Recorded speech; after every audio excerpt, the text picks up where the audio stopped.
कैसे निवेश की कहानी बदली है। तो बहुत इंटरेस्टिंग डेटा जो है हमारी टीम ने निकाला है और इसी डेटा को आइए मैं पेश करती हूं, जहां पर मैं आपको बताती हूं कि कैसे पारंपरिक, आधुनिक और अनोखा निवेश का चलन जो है भारत में शुरू हुआ है और कैसे ये सभी निवेश एक दूसरे से अलग अलग हैं।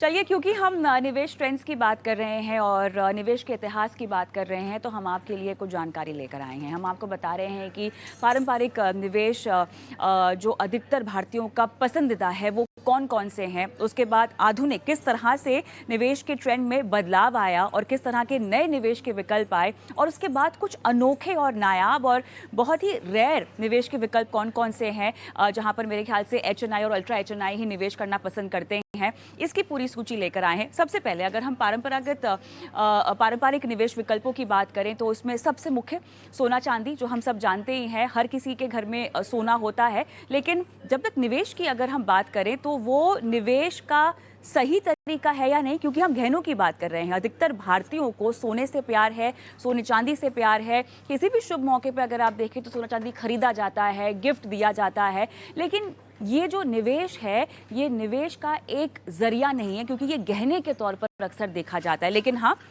आधुनिक निवेश की अगर हम बात करेंगे तो आप सोने में आधुनिक तरीके से भी निवेश कर सकते हैं, जो उसका सही तरीका होगा। बहरहाल इसके बाद आता है प्रॉपर्टी। हम सब जानते हैं रियल एस्टेट, जो मेरे ख्याल से हर किसी का एक सपना होता है खुद का घर खरीदना, और उसके बाद ज़मीन जायदाद, जैसा कि बचपन से ही आप सबको आपके घर में बोलते आए हैं, सिखाते आए हैं। तो रियल एस्टेट एक ऐसा निवेश का विकल्प है जो हर कोई अपने पास रखना चाहता है और हर कोई अपने आप को काफ़ी सेफ महसूस करता है फाइनेंशियली, अगर आपके पास रियल एस्टेट में निवेश हो तो। आगे बढ़ते हैं, फिक्स डिपॉजिट, क्योंकि यहाँ पर जोखिम नहीं लगता लोगों को और आपको एक गारंटीड रिटर्न। मेरे ख्याल से ये एक बहुत बड़ा फायदा है, या एक ऐसा बहुत बड़ा तबका है जो इस मानसिकता में विश्वास करता है कि अगर आपको अपने पैसों को सुरक्षित रखना है, उन पे कुछ ब्याज भी कमाना है, तो आप फिक्स डिपॉजिट कर दीजिए। पोस्ट ऑफिस के जरिए जो लोग निवेश करते हैं उसमें रिकरिंग डिपॉजिट भी आ जाता है, टर्म डिपॉजिट भी आ जाता है, और उसके बाद रिकरिंग डिपॉजिट भी एक पारंपरिक निवेश का विकल्प है। अब थोड़ी सी निवेश की कहानी को आगे हम बढ़ाते हैं, जहां पर शेयर बाज़ार का चलन शुरू हुआ और इसकी स्थापना हुई। उसके ज़रिए इक्विटी बाज़ार में लोगों ने पैसे लगाने शुरू किए। उसके बाद म्यूचुअल फंड, जो कि एक बहुत ही सेफ, सुरक्षित तरीका कहा गया निवेश करने का, जहां पर आपके पैसे इक्विटी बाज़ार में ही लगते हैं, लेकिन आप केवल एक शेयर में नहीं, म्यूचुअल फंड जो कि एक बुके है शेयरों का, उसमें निवेश करते हैं। ये एक आधुनिक निवेश है जिसके ज़रिए हम आपको बता भी रहे हैं कि कैसे आप अपने आर्थिक लक्ष्यों को पूरा भी कर सकते हैं। अगर आप फिक्स डिपॉजिट के एक विकल्प के बारे में सोचें तो आप बॉन्ड्स, आधुनिक बाज़ार में जो है इनकी एंट्री हुई, जहां पर आपको एक फिक्स्ड इनकम के तौर पर इस निवेश को देखा गया। और उसके बाद क्रिप्टो, जिसको हालांकि अभी तक एक निवेश का टैग नहीं मिला है, लीगली अगर हम देखें तो ये एक निवेश विकल्प की तरह नहीं देखा जाता है, लेकिन हाँ, लोग इसमें भी पैसे लगाते हैं। कुछ लोग पैसे कमाते भी हैं, कुछ हाथ जलाते भी हैं। ज़रा हटके निवेश विकल्पों की ओर हम आते हैं, जहाँ पर पेंटिंग्स हो गई, और ये पेंटिंग्स ऐसी वैसी पेंटिंग्स नहीं है। बहुत मशहूर पेंटर्स हैं, MF हुसैन साहब हो गए, और उन्हीं की श्रेणी के जो बड़े बड़े पेंटर्स हैं, उनकी पेंटिंग्स खरीद कर लोग उसको एक निवेश के तौर पर देखते हैं। लेकिन ये बहुत ही हम कह सकते हैं जो HNIs और अल्ट्रा HNI हैं, जो काफ़ी मैच्योर्ड इन्वेस्टर्स हैं, जो अपनी बेसिक फाइनेंशियल प्लानिंग कर चुके हैं और उसके ऊपर उठ गए हैं, वो इस तरह का निवेश करते हैं।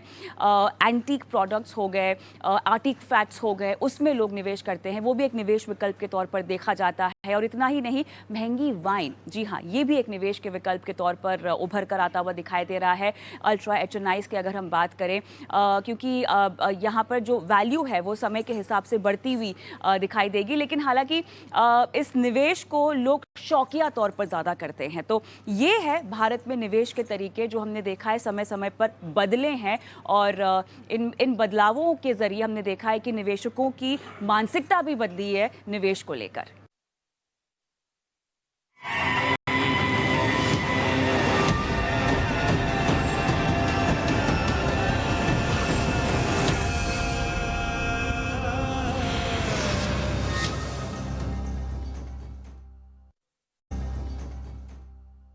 समझते हैं और क्योंकि हमारे साथ इतने अनुभवी पैनलिस्ट हैं, मैं चाहती हूं कि एक एक करके आप सब बताइए कि जब आपने शुरुआत किया था या जब आपने शुरुआत की थी अपने करियर की और जब आपने निवेशकों से रूबरू होना शुरू किया था एंथनी जी, तो किस तरह की कठिनाइयां, किस तरह की पैसों को लेकर समझ, किस तरह के निवेश को लेकर समझ तब थी और आज जब हम 2023 में बैठे हैं, आपको बदलाव आता हुआ दिखाई दे रहा है, लोग जागरूक होते हुए दिखाई दे रहे हैं। अपने अनुभव के बारे में बताइए, निवेश को लेकर जागरूकता और जिस भी तरह के एसेट क्लासेस की हमने अभी बात की है, भले ही वो पारंपरिक निवेश के विकल्प हो, आधुनिक हो, कैसे लोगों में एक्सेप्टेंस बढ़ा है, उनमें समझ बढ़ी है?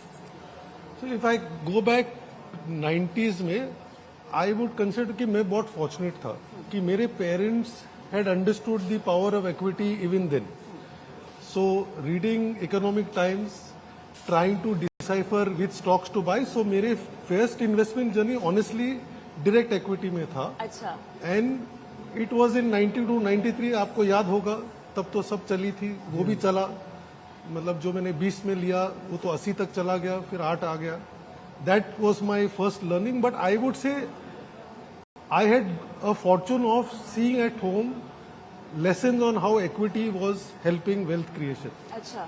अगर मैं लास्ट 25 इयर्स का तजुर्बा के बारे में सोचता हूँ तो आई फील कि मैंने वो early start of understanding power of equity का एडवांटेज मैंने नहीं ली. क्यों? क्योंकि मैंने जो हम आज बोलते कि आप जितना अर्ली आप निवेश कर सकते हैं, हाँ। एसआईपी के तौर से, लमसम के तौर से, और उनको बनाए रखे, उनकी जो पावर है, मैं हमेशा बोलता हूँ कि मैं लोगों को समझाता हूँ, मैं खुद समझ नहीं पाया. अच्छा। और अगर मैं वो कर लेता, मतलब it is not, sometimes people think कि ये बहुत इंटेलेक्चुअल गेम है.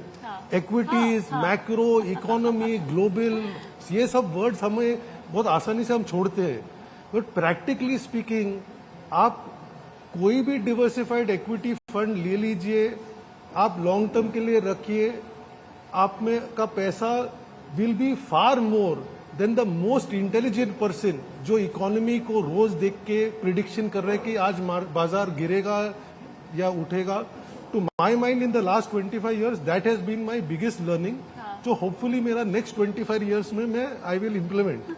कि सोचना ज्यादा नहीं है, एक चीज सिंपल सी चीज समझ में आया तो फिर आप वही कीजिए, कॉम्प्लिकेट मत कीजिए.